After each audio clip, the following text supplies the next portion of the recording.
Assalamualaikum warahmatullahi wabarakatuh. Hai para pencinta catur dan para catur mania, selamat datang kembali di Legenda Catur Dunia. Kita kembali dalam rangkaian Champion Chess Tour 2022 kawan, seri ketiga Oslo Esport Cup. Cukup berbeda dari seri-seri sebelumnya kawan, selain hanya diikuti oleh 8 pemain saja menggunakan format round robin. Para pemain juga tidak main dari rumahnya masing-masing kawan, melainkan hanya di satu tempat, yaitu di studio e-sport di Oslo, Norwegia. Dan seri ketiga ini adalah seri major, hadiahnya lebih besar dari seri reguler kawan, yang akan dijadwalkan sekitar ada 3 seri major di turnamen tahun ini. Dan unggulannya tentu adalah King Magnus. Siapa di antara kalian yang menjagokan King Magnus untuk juara lagi kawan dalam suatu event-event turnamen catur top dunia? Tentu banyak sekali penggemar legenda catur dunia yang mengidolakan Magnus Carlsen di sini. Dan di hari pertama tadi malam, berikut inilah kawan pasangan yang bertarung terlebih dahulu. Di situ nampak hasil-hasil game tadi malam, Magnus versus Duda. Di game pertamanya Magnus menang kawan, di game keduanya remis, dan di game ketiga Magnus kembali menang, jadi game keempat tidak dilanjutkan. Dan Jordan Van Foreest di game pertama kalah oleh Ramesh Babu Pragnananda, game kedua remis, dan game ketiga juga Ramesh Babu Pragnananda kembali menang. Game keempat tidak berlanjut karena poinnya sudah, istilah orang Jawa, tidak nututi lagi. Sedangkan Anish Giri di game pertamanya melawan Erik Hansen bermain remis, game kedua remis, game ketiga baru Anish Giri menang, game keempat remis. Anish Giri menang atas Erik Hansen, sedangkan Mamet Yarov di game pertama melawan Lee Kwang Lim bermain remis, game kedua menang, game ketiga dan keempat berakhir remis juga. Mamet Yarov menang atas Lee Kwang Lim kawan. Dan untuk game yang akan kita ulas ini seperti biasa, kita akan dahulukan permainannya Magnus Carlsen melawan Jan-Christoph Duda, dan saya pilih pada game pertamanya kawan. Langsung kita ke atas papan. Di sini Carlsen pegang hitam dan Duda mengawali dengan pion E4. Carlsen memilih permainan Sicilia, kuda F3 dan pion E6. Ini adalah variasi Paulsen atau variasi Sicilia Perancis, di mana game seperti ini masih bisa ditransposisi ke bentuk permainan French defense kawan. Ambil contoh, putih memainkan pion D4, kalian tidak perlu melanjutkan Sicilia terbuka seperti ini. Kalian cukup bermain dengan pion D5 dan menantang pion ini maju kawan. Atau variasi seperti ini disebut dengan Marshall counter attack dalam permainan Sicilia defense. Kalian bisa mendorong pionnya maju untuk membentuk permainan French defense, variasi pion maju. Oke, kita mundur lagi. Di sini setelah pion D4 dimainkan oleh Duda menantang Sicilia terbuka, dilanjutkan oleh Carlsen menerima tantangan terbuka, dipukul balik oleh kuda, dan Carlsen memilih variasi kan atau pion A6. Cukup berbeda, tidak seperti dalam permainan Najdorf kawan, karena Najdorf terlebih dahulu memainkan pion A6 ini terlebih dahulu daripada pion E6 tadi. Di sini kawan, pilihan utama bagi putih gajah D3, kuda C3 atau langsung pion C4. Duda memilih gajah D3, gajah C5 menyerang kuda, kuda mundur ke B3 mengancam gajah, gajah mundur ke A7. Menarik mundur gajah ke A7 ini kawan merupakan taktik menggoda dari Magnus Carlsen. Apakah nanti menteri bergerak ke petak B6 untuk memberikan ancaman skakmat, atau memberikan kesempatan bagi putih bermain dengan menterinya untuk mengincar pion G7. Simpel, kuda akan berkembang seperti ini kawan. Jika putih nekat untuk ambil pion ini, apa yang harus dilakukan oleh hitam? Apakah langsung bermain dengan peteng? Tidak kawan, mengorbankan gajahnya terlebih dahulu skak.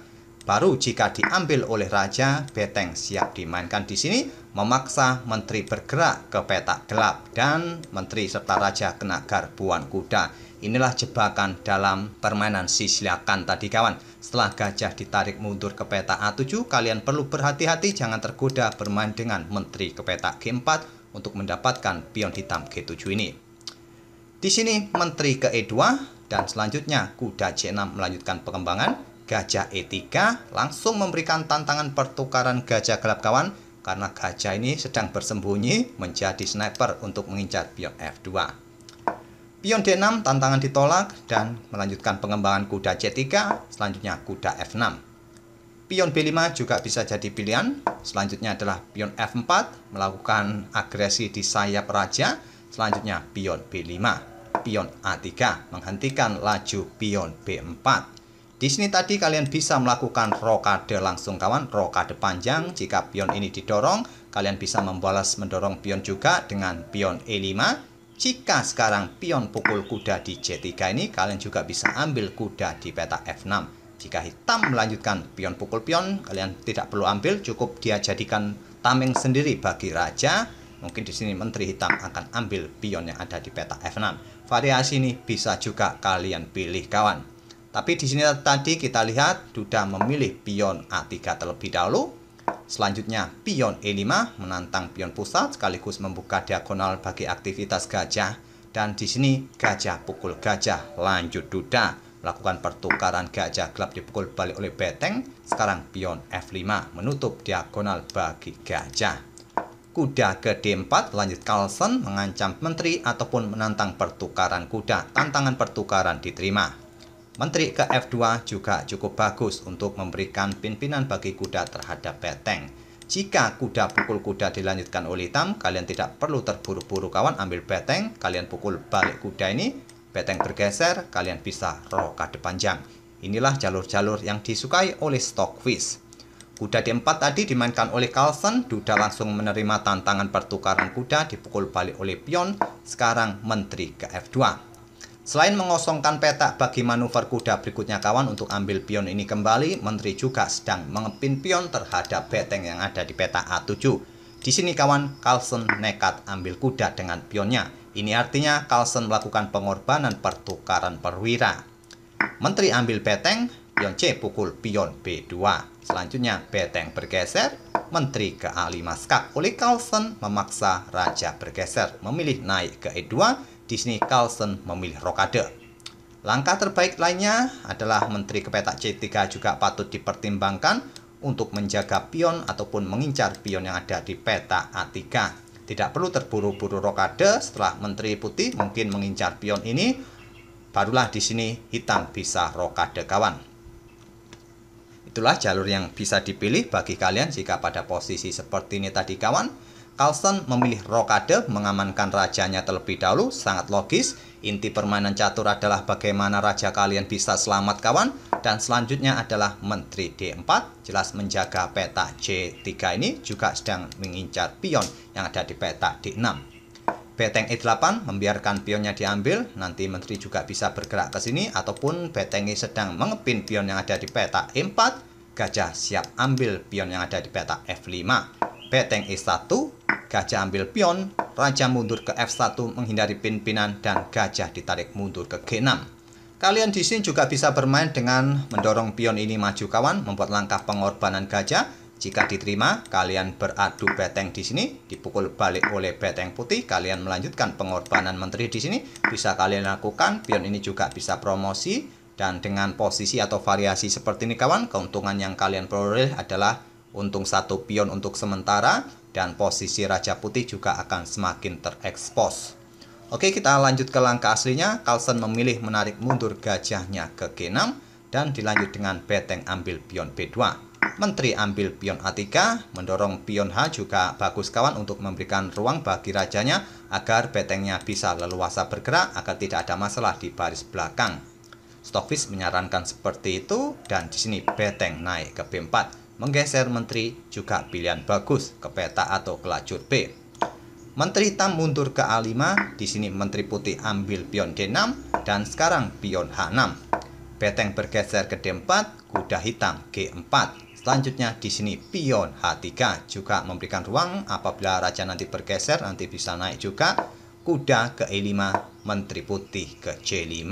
Selanjutnya menteri hitam menusuk ke D2 dibalas beteng naik ke D5. Di sini pion F5 membackup kudanya kawan dan juga memberikan opsi bagi pergerakan gajah di diagonal ini nanti menempati spot peta C4 mungkin menantang pertukaran gajah terang bisa jadi. Menteri ke E3 menantang pertukaran ditolak, menteri A5 lanjut Carlsen, menteri D4. Berkoneksi dengan betengnya, apakah nanti menantang pertukaran beteng di baris belakang setelah menteri meninggalkan peta ini kawan? Dijawab gajah F7, beteng naik diserang lagi oleh kuda C4. Engine menyerangkan dengan beteng bergeser ke lajur C. Sebelum memindahkan betengnya ini kawan, di sini beteng A1 terlebih dahulu menyerang menteri. Dan juga pion yang ada di belakangnya, Beteng siap ambil pion nanti. Terlebih dahulu Carlsen memberikan ancaman skakmat di sini kawan, yaitu kuda akan melakukan skak di sini dan mendukung menterinya untuk pukul pion G2 skakmat. Diantisipasi dengan gajah sikap kuda. Tidak dipukul balik menggunakan gajah, di sini memanfaatkan tempo melakukan skak terlebih dahulu, bergeser ke G1, barulah gajah pukul gajah. Di sini kawan Duda melangkah Beteng D8, bukan pilihan terbaik. Pilihan terbaik juga tidak pukul pion ini kawan, karena dia akan kehilangan pion yang ada di peta E4 ini. Menggeser Beteng ini ke lajur E merupakan pilihan yang bagus untuk mempertahankan pionnya. Tapi Duda memilih Beteng naik ke D8, mengepin Beteng ini kawan, dan dijawab dengan Beteng pukul Beteng, dipukul balik oleh menteri. Raja ke H7, Beteng E1 menjaga pionnya, menteri ke E5. Mensentralisasi posisi menteri kawan agar mendapatkan jangkauan yang lebih luas dan juga menghentikan laju pion ini kawan. Pada posisi ini terlihat kawan di langkah ke-37, Carlsen memang kalah kualitas perwira, tapi unggul satu pion. Permainan masih cukup berimbang. Carlsen juga mempunyai rangkaian pion yang cukup solid di sisi kiri papan ini kawan, dengan dua pion yang terkoneksi, dan di sini menteri D7 lanjut Duda. Berencana menuju peta F5 menantang pertukaran menteri dengan tempo skak dan dihentikan dengan gajah E6. Menteri D3 berkoneksi dengan pion-pionnya kawan. Selanjutnya pion A5. Pion C3 menghentikan pion B, tapi Carlsen mendorong pion A4. Beteng B1 langkah blunder. Langkah terbaik adalah menggesernya ke lajur A ini kawan. Jika pion A3 dimainkan, jangan kalian pukul kawan, karena beteng kalian bisa tewas dengan tempo skak seperti ini. Beteng kalian akan tewas. Di sini kalian bisa bermain dengan menteri D4 menantang pertukaran menteri. Jika ditolak, menteri bergeser, menteri bisa ke F2 kembali menantang pertukaran. Jika menteri ambil pion ini kawan, kalian bisa ambil pion yang ada di peta A3. Dan permainan masih cukup berimbang, tapi kalian juga tidak mempunyai kekhawatiran tentang pion bebas yang terkoneksi di sisi kiri papan. Tapi pada posisi seperti ini tadi kawan, saat beteng digeser ke B1 ini yang merupakan langkah blunder, dimanfaatkan Carlsen dengan mendorong pion A3-nya, dibalas beteng A1 kembali membuat langkah yang tidak akurat. Maklum kawan, dalam krisis waktu, langkah-langkah yang tidak akurat seperti ini harap maklum, walaupun Super Grandmaster pun langkah yang tidak akurat berturut-turut sering terjadi. Setelah beteng tadi digeser, posisi hitam sudah sangat unggul kawan. Apalagi Carlsen juga masih punya 1 menit lebih untuk membuat langkah-langkah yang sangat presisi. Walaupun pada posisi ini tadi kawan, kalian memilih ambil pion ini dengan beteng mengancam menteri, pion akan tetap didorong. Beteng ambil menteri, di sini pion akan dipromosikan dengan tempo skak. Raja naik dan beteng kalian akan tewas, hitam akan tetap unggul kawan, karena lebih 1 gajah di sini.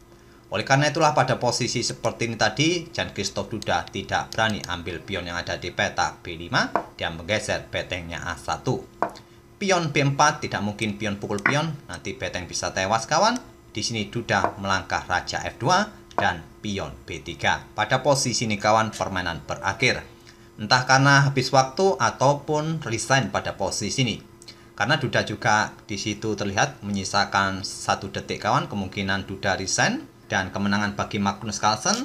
Walaupun permainan tetap dilanjutkan, sulit untuk menghentikan 2 pion yang saling terkoneksi seperti ini kawan.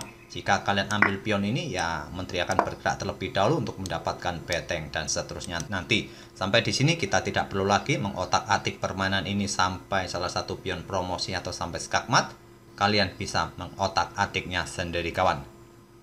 Oke, itulah kawan game pertama antara Jan-Christoph Duda versus Magnus Carlsen. Sekali lagi Carlsen menang 2 game dan 1 kali remis. Game keempat tidak dilanjutkan. Di hari pertama Carlsen mendapatkan poin penuh kawan atas Jan-Christoph Duda ini. Semoga permainan dari kedua pemain ini bisa menghibur kalian, dan insya Allah nanti sore kita akan ulas game dari The American Cup, turnamen papan atas Amerika saat ini kawan, di hari ketiganya. Kita akan bertemu di video-video berikutnya. Terima kasih. Wassalamualaikum warahmatullahi wabarakatuh.